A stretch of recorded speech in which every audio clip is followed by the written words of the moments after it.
Bom dia, boa tarde, boa noite, galera. Sejam bem-vindos ao nosso canal QAB.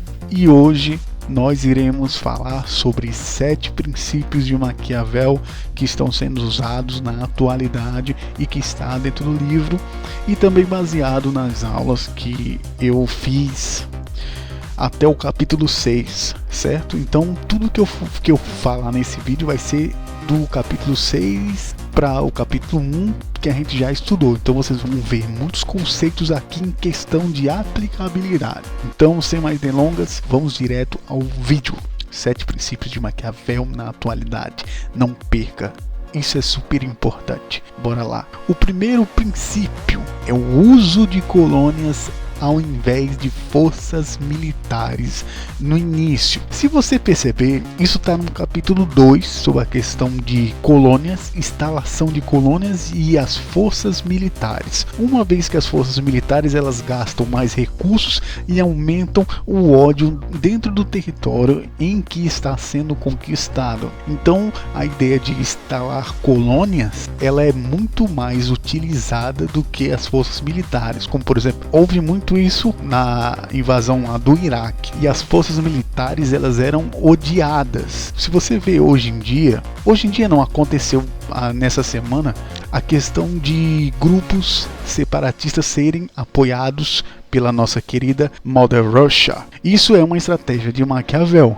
uso de colônias para ao invés de forças militares, pelo menos no início, para se gerar menos, vamos dizer assim, menos gastos e mais desgastes estruturais internos. Então isso é a primeira estratégia de Maquiavel que eu mostro aqui para vocês. Vamos para a segunda, a defesa dos mais fracos e vulneráveis. Isso aqui é uma estratégia de praxe, tanto em Maquiavel quanto em questão bélica. As coisas sempre serão em defesa de alguém ou algum conteúdo sensível e de questão emocional. Vocês verão muito esse negócio. Não, eu tô atacando meu povo, meu país. Ai, que dor!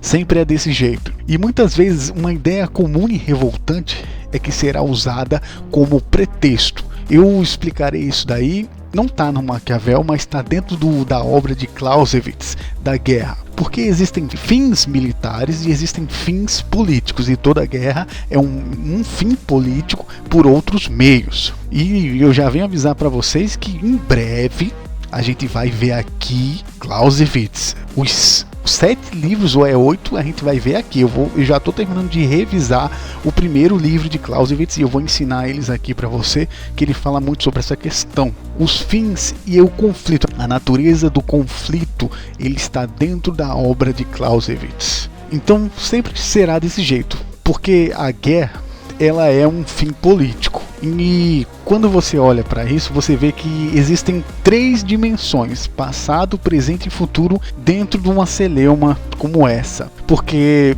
eles já não estão mais pensando, quando se inicia uma peleia, uma guerra, todos eles pensam no começo e no fim. O que era, o que é e o que foi. É isso que é a maestria estrategista de, vamos dizer assim, uma peleia. A estratégia de uma peleia ela é baseada em passado, presente e futuro. Por isso que eles já estão dando um ponto inicial, tanto o Mother Russia quanto o próprio Joe Biden já estão iniciando essa questão de defesa de algo sensível. Se você vê no discurso do Joe Biden, ele está dizendo que foi tudo culpa da Rússia. Ele fala isso daí umas 3, 4 vezes, porque a guerra são fins políticos e quando acabar ela precisa estar bem encaixada para os livros de história. Essa é a ideia. Vamos para a próxima. Usar os ambiciosos, invejosos e descontentes com o lugar. Isso daí é muito fácil de se fazer porque sempre tem Judas. Sempre existirão Judas dentro da pátria, dentro da nação. Sempre tem os Judas, pessoas descontentes. E nunca conseguimos agradar todas as pessoas. E muitas vezes o seu sucesso é que é a culpa. As pessoas culpam você ter sucesso, que são os odiadores, os haters. Então muitas vezes o seu sucesso trará odiadores naturalmente, sem nenhuma razão. Só por discordarem de você já era, acabou-se. E E utilizando-se disso, acontece aqueles movimentos separatistas. Você sabe que existem movimentos separatistas, você vai e apoia eles. Aí quando você apoia eles, eles vão ir para a guerra para você e você não precisa gastar muito, porque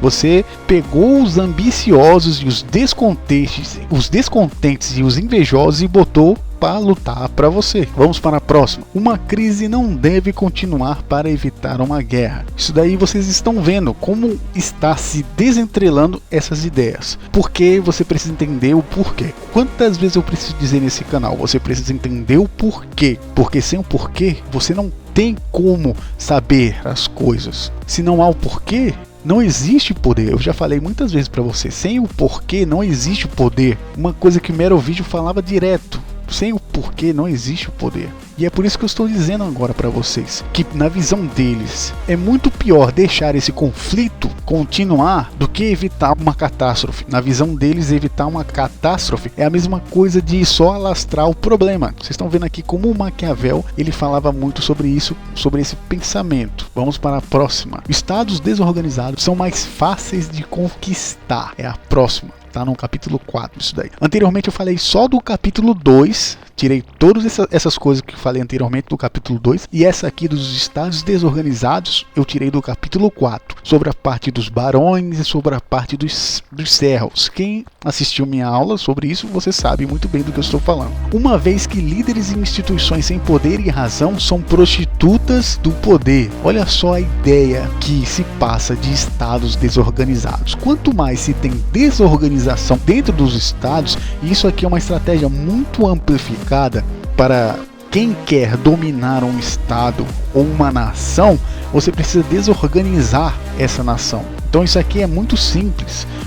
Uma vez que esses líderes viram prostitutas, que é aquelas mulheres que vão por dinheiro fazer as coisas, esse estado está destabilizado internamente. Então isso aqui é muito usado. Vamos para a próxima. A complexidade dos objetos de conquista. Isso aqui também está no capítulo 4, sobre a questão de que não adianta sorte e virtude quando existe uma complexidade das conquistas, como é o caso de conquistar uma nação. Ela é extremamente complexa, por mais que você desorganize, ela de fato dependerá muito da complexidade da mentalidade das pessoas para dar certo. Objetos estruturados impedem uma visão hegemônica, como no caso aqui o Brasil. O que impede o Brasil de ter uma hegemonia cultural é exatamente essa complexidade do brasileiro. Vamos para a próxima e última. Essa daqui é amplamente usada. O joguete da ração para os gados. Eu chamo essa estratégia de joguete da ração para os gados. Porque sempre, quando há um conflito desse, existem sempre dois lados, como no caso os separatistas. Os separatistas eles são os fracos defensores que estão comendo agora dessa porra que está acontecendo. E sempre existirão os caras antigos da mamata anterior. Então sempre existirão dois caminhos. Os antigos que nunca vão apoiar o que está acontecendo porque mamavam, e esses novos mamadores que estão, só que tem uma mentalidade mais fraca, vamos dizer assim, que ainda não está com aquele interesse, aquele mesmo fim político no caso da Mother Russia, porque eles têm interesses próprios e não acreditam de fato que ela vá vencer alguma coisa, só estão acreditando que ela vai beneficiar eles, que é o caso do separatista. O separatista está pensando o quê? Vamos ajudar aqui, já que eles querem ajudar a gente, então vamos ajudar eles nessa porra. É isso que está acontecendo. Então espero que vocês tenham gostado do vídeo de hoje. Eu tenho esclarecido, olha só que coisa bacana.